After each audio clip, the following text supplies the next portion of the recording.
नमस्कार, मैं प्रवीण अलावत हूँ। आप 90 डिग्री देख रहे हैं। इस वक्त हम स्पेशल स्टाफ की उसी बिल्डिंग के बाहर मौजूद हैं। अब से कुछ देर पहले हमने यहाँ पर प्रेस कॉन्फ्रेंस अटेंड की है और जो पुलिस ऑफिसर हैं, जो संत रामपाल जी महाराज का नाम लेकर जो रामचंद्र यादव है, लगातार उनके कार्यक्रम में जो राजनेता शामिल हो रहे थे, उन्हें लगातार धमकियां दे रहा था और एब्यूजिंग लैंग्वेज, गालियां दे रहा था। उसको पुलिस ने गिरफ्तार यहाँ पर कर लिया है और गिरफ्तारी के बाद पुलिस ने प्रेस कॉन्फ्रेंस में ऑफिशियली काफ़ी सारे खुलासे हैं यहाँ पर किए हैं।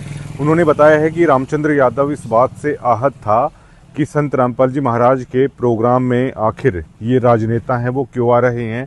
वो इस बात से आहत था कि करोथा कांड जब हुआ, जब कांग्रेस की सरकार थी, बीजेपी के राजनेताओं को वो इसलिए धमकियां दे रहा था क्योंकि दूसरी बार जब बरवाला हुआ तो बीजेपी की सरकार थी। वो इस बात से आहत था। पुलिस ने हमें ये भी बताया कि रामचंद्र यादव संत रामपाल जी महाराज का कट्टर समर्थक आज भी है। संत रामपाल जी महाराज को लेकर उसकी श्रद्धा बहुत ज़्यादा है, लेकिन वो सतलोक आश्रम जो मैनेजमेंट है, उसकी जो कार्यशैली है, उसको लेकर खासा नाराज़ था। जिसके बाद है उसने ये सारी चीज़ें हैं वो यहाँ पर की हैं। पुलिस ने उसे गिरफ्तार कर लिया है। अब कोर्ट में जो कानूनी प्रक्रिया के तहत पेश किया जाएगा। पुलिस कितने दिन का रिमांड देती है, न्यायिक हिरासत में है, वो रामचंद्र यादव को भेज दिया जाता है। वो आने वाला मतलब वो जल्द ही है, वो पता चल जाएगा। लेकिन यहाँ से इतना तो साफ है। और पुलिस ने कई चीज़ें कही हैं, जैसे हमने लगातार उनसे पूछा कि क्या आश्रम के अंदर का कोई व्यक्ति है, एक रिक्शा चालक, इतने बड़े बड़े नेताओं के नंबर उसने कैसे हासिल किए।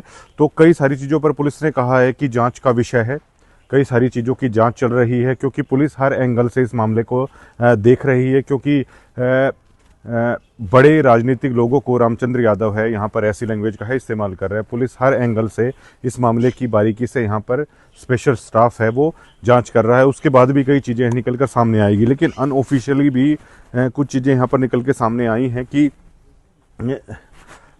मैनेजमेंट में भी कई तरह के बदलाव हुए। वो आदमी भी मतलब रामचंद्र यादव की अनऑफिशियली है, मतलब इस तरीके से मदद कर रहे थे। दूसरी दो लोगों का इसमें नाम निकल कर सामने आया है। एक देशराज हैं, उसको लेकर रामचंद्र यादव ने बताया है कि वो लगातार उन्हें गालियां देता था। वो सतलोक आश्रम यूपी का हेड बताया जाता है, यूपी डिस्ट्रिक्ट का कोऑर्डिनेटर का हेड बताया जाता है। वो लगातार उन्हें गालियां देता था। और एक संजीव हुड्डा का नाम भी निकलकर सामने आ रहा है कि वो भी रामचंद्र यादव को मतलब इस तरह गंदी गंदी गालियां देता था। रामचंद्र अनऑफिशियली ये सारी जानकारी है जो हमारे सूत्र बता रहे हैं।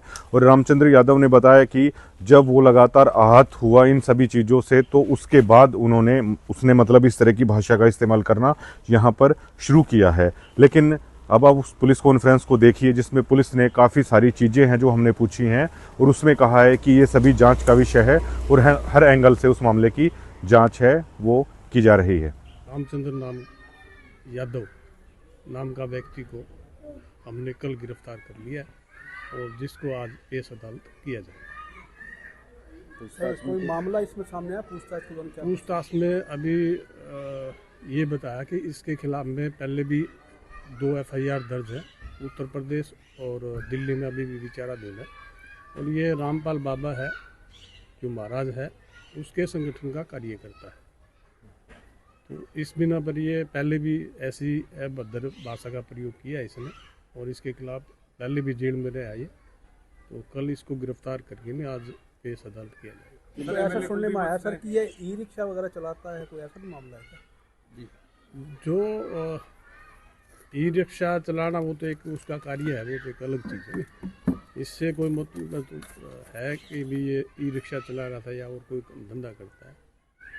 ये कोई ग्रुप है या अकेला है सर? अकेला ही था ये। सर, एक ई रिक्शा चालक के पास हरियाणा के बीच से इतने बड़े नेताओं के नंबर कहाँ से आए, और क्या इसमें सतलोक आश्रम को भी आप जांच में शामिल करेंगे कि कोई अंदर का व्यक्ति हो सकता है नंबर प्रोवाइड करवाने के लिए? वो जांच में कोई विषय आएगा तो उसके बारे में जांच की जाएगी। किन धाराओं के तहत इनके खिलाफ मामले दर्ज हैं? पहले इसमें धमकी का है, जान से मारने की धमकी के FIR दर्ज है। अकेले विधायक को दी है या और भी नेता है इसमें शामिल?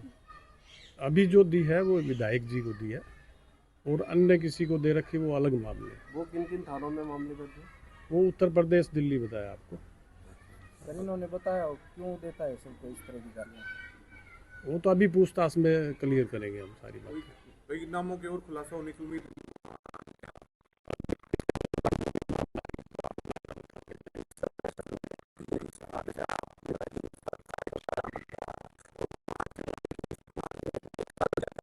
डेरे में से, उसके बाद इसने इस प्रकार के विरोधाभास से जो ना इस प्रकार की कार्रवाई को अंजाम दिया है? वो अभी तफ्तीश में पूछताछ में जो आएगा ना वो बताएंगे आपको। कहाँ से गिरफ्तार किया संपर्क करने की कोशिश इसको कानपुर से गिरफ्तार किया गया। आश्रम से आपने कोई संपर्क करने की नहीं, अभी हमने कोई संपर्क नहीं किया। जरूरत पड़ी तो होगा। जरूरत पड़ेगी तो करेंगे। फिलहाल इसका पेशा क्या है, करता क्या है? अभी अपना काम धंधा करता है, कोई छोटा मोटा काम धंधा करता है। उम्र कितनी है इसकी? इसकी उम्र है 45-50 करीबन। अगर अन्य नेता भी शिकायत देते हैं तो सर क्या उसमें उस चीज में भी शामिल किया जा सकता कोई है? FIR दर्ज करते हैं, किसी को धमकी दी होगी अन्य के, उसके खिलाफ भी कार्रवाई करेंगे।